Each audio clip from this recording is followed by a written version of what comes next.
আল্লাহর বান্দা আর আমার নবীর উম্মতগুলো মা বাপ বেঁচে থাকতে মা বাপ সাথে ক্ষমা চেয়ে নাও।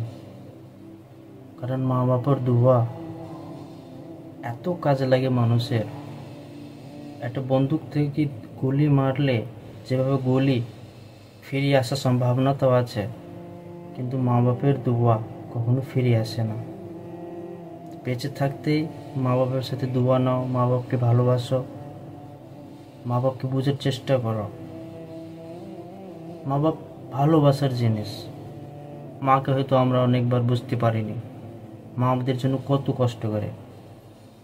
আল্লাহ সুবহানাহু ওয়া তাআলা বলছে যে আমার পরে আর আমার নবীর মতো যদি ভালোবাসা দেখতে চাও তাহলে তোমার মায়ের ভিতরে দেখো, তোমার বাবার ভিতরে দেখো। আমি যেভাবে তোমাকে গ্রাহ্য করি, যেভাবে তোমাকে দেখি, ঠিক সেইভাবে বাবাও তোমাকে দেখে, ঠিক সেইভাবে মাও তোমাকে ভালোবাসে। আমি ছোটোবেলায় যখন ছোট ছিলাম অনেক গরম পড়তো, আমরা ঘুমি শেষ, কিন্তু মা তারপর পাখা ঘোরাইতো, সারা রাত ঘোরাইতো। মা ঘুমাইতো না, মা এত ভালোবাসে। মাকে বলতো মা তুমি সারাতে বেলা ঘুমাও নি? মা মিথ্যে কথা বলে বলতো না আমার বেশি ঘুম হয়ে গেছে বলে আমার চোখ লাগ। কিন্তু এখন আমরা মা বাপকে কী করছি, কষ্ট দিচ্ছি, গ্রাহ্য করছি নে। মা এক গ্লাস পানি জল চাচ্ছে, আমরা দিতে চাইছি নে। কিন্তু আমরা চোখ বন্ধ করে দেখি আমরা যখন ছোট ছিলাম মাকে আমরা কত কষ্ট দিয়েছি। সায়েন্স যখন বলছে একটা মানুষকে যদি সমস্ত হাড় একবারে ধরে ভেঙে দেওয়া হয় তাহলে সে মানুষ মরে যাবে, কিন্তু একটা মেয়ে ছেলে যখন একটা শিশুকে জন্ম দেয় ঠিক অতটা ব্যথা যন্ত্রণা ভোগ করে। অতটা ব্যথা যন্ত্রণা ভোগ করার পর আমাদেরকে জন্ম দেয়। আরেকটা আল্লাহ তাআলা সুবহানাহু ওয়া তাআলা বলছে আমি যদি মায়ের ভিতরে ছেলে এবং মেয়ের ভালোবাসা যদি না দিতাম, সন্তানের ভালোবাসা যদি না দিতাম, সে সমস্ত মেয়ে ছেলেকে এবং ছেলে মানুষকে দুনিয়ার মুখ দেখার আগে তাদেরকে মেরে ফেল দিত। কেন? সমস্ত মা জানে যে হয়তো আমাকে কখনো কষ্ট দেবে, আমি যখন আমার শিশুকে জন্ম দেবো আমার কীরকম কষ্ট হবে, কিন্তু তারপরে সে মা জন্ম দেয়, তারপরেও কষ্ট করে। কেন? বড় হলে আমাকে ভালোবাসবে, আমার যখন বয়স হয়ে যাবে আমার ছেলে আমাকে তখন দেখবে। আর আল্লাহ বলছে তোর মা বাপ যখন বয়স হয়ে যাবে তখন তাকে দেখতে হবে, তাকে গ্রাহ্য করো। ঠিক সেইভাবে দেখো যেভাবে তোমাকে ছোটবেলা মা তোমাকে দেখতো। আর তারপরে আল্লাহর কাছে দোয়া করো, আল্লাহ আমার মা বাপ যেভাবে আমাকে ছোটবেলায় দেখতো, আমাকে লালন পালন করেছে, ঠিক সেইভাবে আমাকে মা বাপকে ভালোবাসা তৌফিক দাও আর তুমি কি হিদায়াত দাও। মা বাপের দোয়া অনেক ভালো দোয়া, অনেক ভালো ভালো দোয়া আছে। দোয়া কি? তুমি এক গ্লাস জল দিলে মাকে, মায়ের উপর যে মুখ মুস্কি হাসি আসবে সেটাই তোমার দোয়া, সেটা দোয়াতে তকবিল হয়ে যাবে। বাবা একটা বার থেকে আসলো, বাবা তোমার আজকে কোনো টেনশন নেই তো?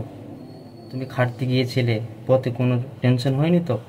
বাবা খাটতে গেছে, বাবা তুমি বাড়ি কখন আসবে? আমি তোমার অপেক্ষায় আছি, ফোন করে খোঁজ নেব, বাবা তুমি কিরম আছো? এখন আমরা কি করছি, মা বাপকে যে কথা বলতে হবে সেটা আমরা বাইরে বন্ধুগুলোকে বলছি। কেন ওই কথা মা বাপকে বলা যাবে না? যে বাবা আমার এই টেনশন হচ্ছে, আমার এই জিনিস পছন্দ, আমি এখানে ঘুরতে যাব, এই মানুষ আমার ক্ষতি করছে, এই মানুষ আমার লাভ করছে, বাবাকে বলা যাচ্ছে না? বাবার কাছে বসো, বাবা তোমার সাথে কিছু চায় না, না ঘর চায়, না টাকা চায়, না পয়সা চায়, তোমার সাথে শুধু একটা ভালো, তুমি তাকে গ্রাহ্য করো, তাকে সম্মান দাও, সে তোমার বাবা। আল্লাহর নবীকে জিজ্ঞাসা করছে কিছু মানুষ, নবী মা বাপের হক আমার উপরে কতটা আছে, আমি কি মা বাপের হক আদায় করতে পারবো?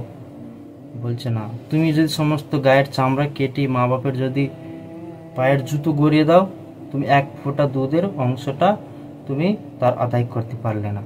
মা বাপের এত সমান, মা বাপের যার কাছে নেই, তুমি তাকে জিজ্ঞেস করো যে মা ছাড়া জীবন কি তোমার ভালো লাগছে? সে বলবে না।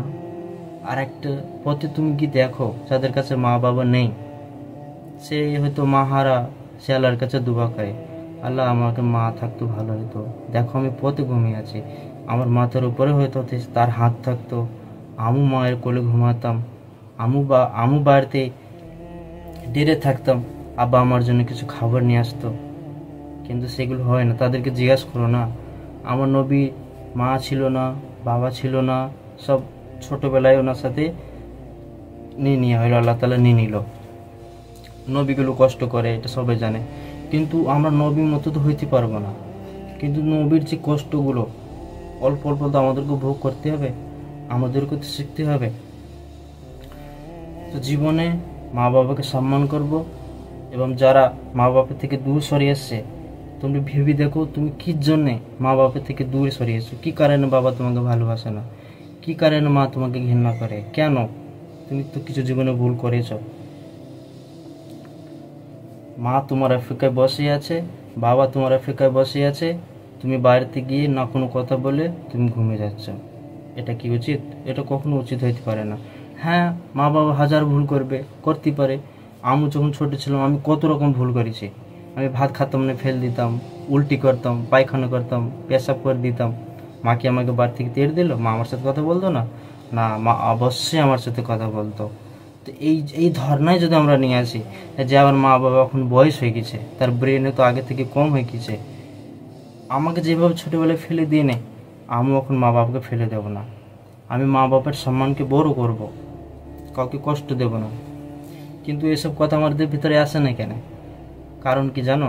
তোমার ভিতরে অহংকার আছে, তুমি হিংসা আছো, তুমি বাবাকে ভালোবাসতে পারো না, তুমি বাবার একটা চর খেতে পারো না, তুমি বাবার একটা তারা খেতে পারো না, তুমি আল্লাহকে ভালোবাসো না, তুমি নবীর শিক্ষা নাও না, তুমি নবীর যে আদর্শ তাকে জানো না, তুমি মানুষকে ভালোবাসতে জানো না, তাহলে তুমি কিভাবে মা বাবাকে ভালোবাসবে?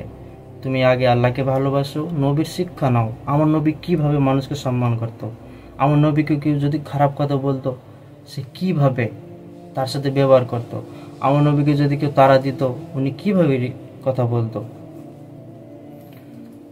এইগুলো জীবনে অনেক কিছু ঝামেলা হয় আমাদের জীবনে, তো এইগুলোকে ম্যানেজ করা শিখতে হবে। এনে যে কাঁদবো, এ হবে ও হবে না।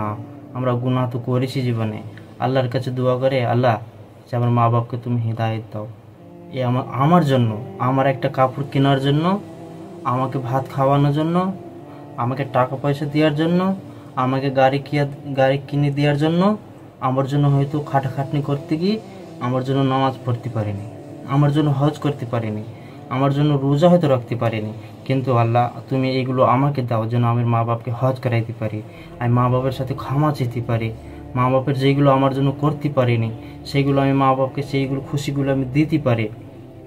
আল্লাহ তুমি দাও। আর আমার মা বাপ যে নামাজটা পড়তে পারি না, আল্লাহ তুমি তাকে ক্ষমা করে দাও, তাকে ক্ষমা করে দাও। কত সুন্দর দোয়া আছে, কত সুন্দর দোয়া আছে। আল্লাহর সাথে এগুলো চাও, আল্লাহ তোমার হৃদয়কে নরম করবে, তোমার মনকে কোমল করে তুলবে, তোমার মনকে সাদা করবে। আল্লাহ বলছে যতক্ষণ তুমি মানুষকে ভালোবাসবে না, আমিও তোমাকে ভালোবাসবো না। মানুষের ভালোবাসা তোমাকে মনে নিয়ে আসতেই হবে। আর আমি মা বাবাকেও বলবো যে দেখো তোমার ছেলেকে তুমি দ্বীনের শিক্ষা দাও, যে না নামাজ পড়তে হবে, রোজা রাখতে হবে, ভালো কাজ করতে হবে, আমরা মুসলমান, আমরা এইভাবে দুনিয়াতে এসেছি না, আমাদেরকে হিসাব দিতে হবে। বাবাকেও বলবো তুমি যেইভাবে হোক শিক্ষা দাও, ওই মেয়ে তাকে মারধর করো বা ভালোবেসে শেখাও, সেটা তোমার কাছে, তোমার কথা শুনবে না কেন? তুমি তোমার ছেলেকে দিনের পথে নিয়ে আসতে পারোনি, এটা তোমার দোষ। বউ তোমার কথা শুনছে না, এটা তোমার দোষ। তোমার মেয়ে তোমার কথা শুনছে না, এটা তোমার দোষ। তুমি কি মনে করছো? একটা ছোট উদাহরণ দিয়ে, এখানে যদি তুমি কোথাও কাজ করো, মাঠে বা পথে বা কোনো জায়গায়, সেখানে তোমার জন্য ছেলে ভাত বা জল নিয়ে যায়, আর ওই পথের মাঝখানে নিজে থেকে যদি পড়ে যায়, সেখানে অনেক আগুন আছে, সেখানে যদি পড়ে যায়, তুমি সমস্ত কাজটাকে ছেড়ে দিয়ে তুমি আগে ছেলেটাকে বাঁচাইতে যাবে। আরেকটা ভাবার চিন্তার বিষয়, ওর ভিতরে যদি আমার ছেলে পড়ে যায়, আমি আমার ছেলেকেও কিন্তু বাঁচানো সম্ভাবনা তো আছে, অবশ্যই আছে, কিন্তু আমার ছেলেকে আমি দিনের শিক্ষা দিচ্ছি না, নামাজের কথা বলছি না, আল্লাহর কথা বলছি না, মানুষের ভালো ভালো কথা শিক্ষা দিচ্ছি না, ছোটবেলা যা করছে আমরা করতে দিচ্ছি, কিন্তু ওইখানে যদি আল্লাহ তাআলা যদি জাহান্নামে ফেলে দেয়, সেখানে কি বাঁচানো সম্ভব আছে?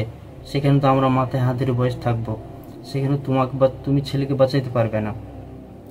তাহলে দুনিয়ার ভিতরে বেঁচে থাকতে তোমার ছেলেকে দিনের শিক্ষা দাও, ভালো করে হোক, মাথায় আদর করে হোক, কোলে বসি হোক, বা মসজিদে নিজে হোক, জামাতে দিয়ে পাঠাও, যেখানে দিয়ে পাঠাও, কিন্তু তুমি তোমার ছেলেকে দিনের শিক্ষা দাও।